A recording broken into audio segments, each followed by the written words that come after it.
तो दोस्तों आज हम इस वीडियो में बात कर रहे हैं कि ट्रांजिट वीज़ा क्या होता है और वीज़ा क्या होता है, दोनों में क्या फ़र्क होता है। बहुत लोग कन्फ्यूज़न रहते हैं कि अगर हमारे पास वीज़ा है तो हमें ट्रांजिट वीज़ा की क्या रिक्वायरमेंट है। तो सबसे पहले यहाँ पे हम बता दें कि वीज़ा क्या होता है। वीज़ा ये होता है कि जब आप किसी भी देश में घूमने के लिए जाते हैं, या आप वहाँ पे जॉब के लिए जाते हैं, या आप पढ़ने के लिए जाते हैं, या फिर आप बिज़नेस के लिए जाते हैं, तो वो देश आपको उतने समय के लिए जो वीज़ा प्रोवाइड कराता है उसी को आप वीज़ा कहते हैं। जैसे सपोज़ दैट आप जा रहे हो रसिया घूमने के लिए, और रसिया आप जब घूमने जाते हो तो रसिया ने आपको 3 दिन के लिए घूमने का वीज़ा दिया है, तो आप 3 दिन के लिए रसिया में घूम सकते हो बिना रोक टोक के लिए, उसे हम वीज़ा करते हैं। अब दूसरी बात यहाँ पे आती है कि ट्रांजिट वीज़ा क्या होती है। ठीक है, ट्रांजिट वीज़ा वो वीज़ा होता है जो कि आपको कुछ घंटों के लिए या 1 दिन के लिए, 2 दिन के लिए, मैक्सिमम 3 दिन के लिए मिलता है। एक टेम्प्रोरी वीज़ा होता है जहां जिस देश में आपकी फ़्लाइट रुकती है वहां एयरपोर्ट से आपको बाहर निकलने के लिए जिस वीज़ा की आवश्यकता होती है उसे आप ट्रांजिट वीज़ा कहते हैं। एग्जाम्पल के तौर पे आप देखिए कि अगर आप रसिया जा रहे हैं और आपकी फ़्लाइट कजाकिस्तान से होते हुए रसिया जाती है, तब आपके पास में कजाकिस्तान में आपकी फ़्लाइट सपोज़ दैट रुकती है 72 घंटे, 3 दिन के लिए। अब 3 दिन के लिए आप जो है कजाकिस्तान से बाहर नहीं निकल सकते, आपको 3 दिन तक उस एयरपोर्ट पे रहना पड़ेगा, जिससे आप बहुत बुरा फील करते हैं, आपको उबन होती है। तो आपको उस समय उस देश का ट्रांजिट वीज़ा होना अनिवार्य है, जिससे आप उस 3 दिन को एयरपोर्ट से बाहर निकल के उस देश को घूम सकते हैं। यही होता है ट्रांजिट वीज़ा। ठीक है, तो वीज़ा आप जिस देश में जाते हैं वहाँ की रिक्वायरमेंट होती है, और ट्रांजिट वीज़ा होता है जिस देश से होते हुए जाते हैं पर वहाँ आपको घूमना नहीं है, लेकिन आपकी फ़्लाइट रुक रही है वहाँ पे और ज़्यादा टाइम के लिए रुक रही है, तो आप उस एयरपोर्ट से बाहर निकल के कुछ घूमने के लिए जो टाइम मिलता है, जो दिन मिलते हैं, उसके लिए ट्रांजिट वीज़ा की आवश्यकता होती है। यहाँ पे मैं आपको दूसरे एग्जांपल से और अच्छे से समझाने की कोशिश करता हूँ। सपोज़ दैट यहाँ से आप जा रहे हो इज़राइल और आपकी फ़्लाइट मान लीजिए रुकती है इजिप्ट में। इजिप्ट में आपकी फ़्लाइट रुकती है 40 घंटे, और 40 घंटे के बाद में आपकी दूसरी फ़्लाइट है। यहाँ से आपकी पहले फ़्लाइट जाएगी इजिप्ट में रुकेगी, रुकने के बाद में 40 घंटे बाद वहाँ से दूसरी फ़्लाइट चलेगी, वो इज़राइल जाएगी।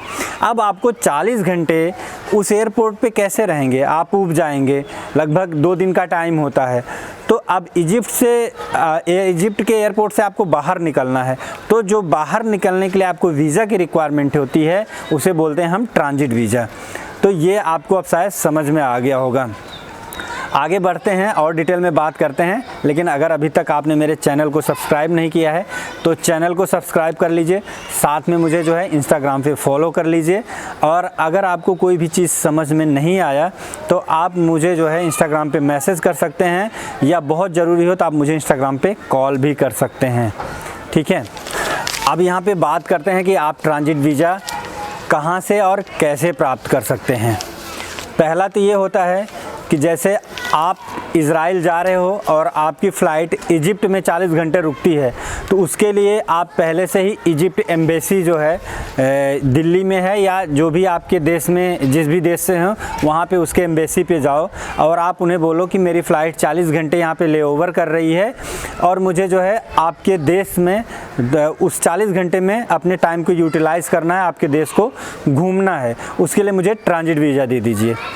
तो जो इजिप्ट है या जो जिस देश में आपकी फ़्लाइट रुकती है उस देश की एम्बेसी आपको उतने टाइम के लिए जो है जो ट्रांजिट वीज़ा कुछ चार्ज लेकर के आपको प्रोवाइड कर देती है।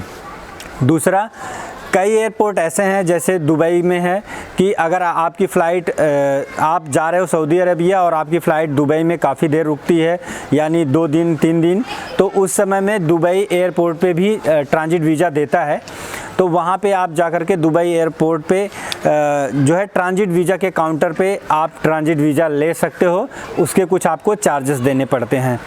ठीक है, ये फ्री में नहीं होता है, और कोई कोई देश है जो फ्री में देता है, लेकिन उसकी टर्म एंड कंडीशन है, उस पर अभी मैं नेक्स्ट टॉपिक पे आता हूँ और आपको बताता हूँ। और आप वहाँ पे जाओगे काउंटर पे, आप उनको अपना टिकट दिखाओगे कि मैं सऊदी अरबिया जा रहा हूँ और मेरी फ़्लाइट यहाँ इतनी देर रुकी है, तो मैं इतनी देर एयरपोर्ट पे क्या करूँगा, मुझे बाहर निकलने के लिए ट्रांजिट वीज़ा दें। तो वो कुछ पैसा लेते हैं और आपको ट्रांजिट वीज़ा दे देते हैं। लेकिन आपको उसी टाइम पे जब आपकी नेक्स्ट फ़्लाइट वहाँ से चलती है तो उसके अंदर 3 घंटे पहले ही आपको एयरपोर्ट पे पहुँचना है, उनको रिपोर्ट करना है और आपको वहाँ से अपनी फ़्लाइट लेकर के अपने गंतव्य पे जाना होता है। अब तीसरा तरीका क्या है ट्रांजिट वीज़ा लेने का। कई देश ऐसे हैं जो कि आपको ट्रांजिट वीज़ा फ्री में देते हैं। बात कर लेते हैं हम यहाँ पे कजाकिस्तान की, ठीक है, और एक और कंट्री है इथियोपिया की। ऐसे कई सारे कंट्री हैं। हालांकि मैंने अभी 2-3 कंट्री में ही ऐसा कंडीशन में बाहर निकला हूं, तो मैं इस 2 कंट्री का बता रहा हूं। हम कजाकिस्तान की बात कर लेते हैं। आप जा रहे हो रसिया और आपकी फ़्लाइट रुकती है वहाँ पे 72 घंटे, ठीक है। तो अब आप क्या करोगे, कजाकिस्तान के एयरपोर्ट पे जाओगे तो आपसे पहले ही बोलेंगे कि जितने ट्रांजिट वाले हैं, यानी जिनकी फ़्लाइट 2 से 3 दिन बाद है या 40 घंटे बाद है, 50 घंटे बाद है, उन अलग क्यू लगा लो। उनकी लाइन अलग लगवा लेते हैं और बाकी जिनको जाना होता है दूसरी जगह उनको छोड़ देते हैं, आपकी फ़्लाइट के ही बंदों को। तो आप क्या करोगे, जैसे ही आप अपने क्यू में जाते हो तो आपको वो पासपोर्ट पे पीछे के साइड पे एक स्टैंप कर देते हैं कि जो है, और आपको एक पेपर में लिख देते हैं कि आप 72 घंटे के लिए या जितने घंटे के लिए आपकी फ़्लाइट है वहाँ पे उतने घंटे के अंदर आपको पहुँचना है।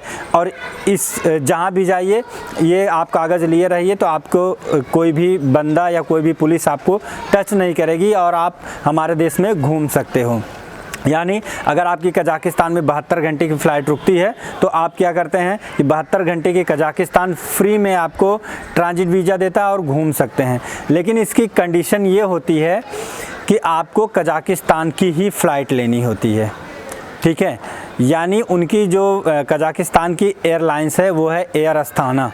हालांकि एयर अस्थाना बहुत अच्छी फ़्लाइट है, वो खाने पीने का बहुत ज़्यादा ध्यान देते हैं, आपको खाना पीना उसमें सब फ्री है। आपको उनकी फ़्लाइट एयर अस्थाना लेनी होगी और उसी से आपको रशिया जाना होगा। यानी अगर आप दिल्ली से फ़्लाइट ले रहे हो तो एयर अस्थाना की फ़्लाइट पकड़ो, वो कजाकिस्तान में जितने भी घंटे रुकेगी उतने घंटे का आपको ट्रांजिट वीज़ा फ्री देंगे। उसके बाद में आप उसी समय पे फिर जो है एयर अस्थाना या उनके अलमाटी जो है दूसरा एयरपोर्ट है वहाँ पे आपको एयर अस्थाना की फ़्लाइट लेनी पड़ेगी दोबारा और वहाँ से आप रसिया चले जाओगे। उस बीच में जो भी टाइम है वो आपको ट्रांजिट वीज़ा मिल जाएगा और उसी ट्रांजिट वीज़ा से आप घूम सकते हैं। तो शायद है कि यहाँ पे मैंने आपको समझा पाया कि ट्रांजिट वीज़ा क्या होता है और इसे हम कैसे पा सकते हैं।